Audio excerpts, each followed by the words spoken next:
Hey guys, do you ever have a seat that just doesn't go all the way back in your Chevy or any pickup truck? Well, this is what we got right here.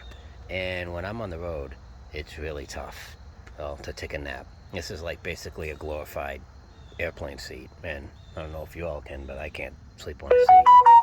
So what I've found is right here. I took the cover off. Okay, there's a cover that goes on here. This is the cover right here. It's just 3 pins, just push pins right there, just clips right on, easy to take off. And there's a rod right here. So if any of you want to be able to put your seat back like a car does, here's see that little ring right there? And that stops right there, okay? So that's why it only goes back to that.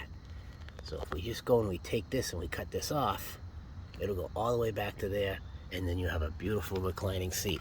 So what we're gonna do is take my little Milwaukee grinder and just kind of go like this. All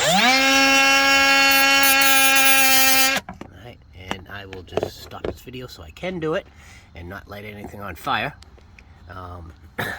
And basically for safety, you should definitely have some gloves and safety protection, eye protection.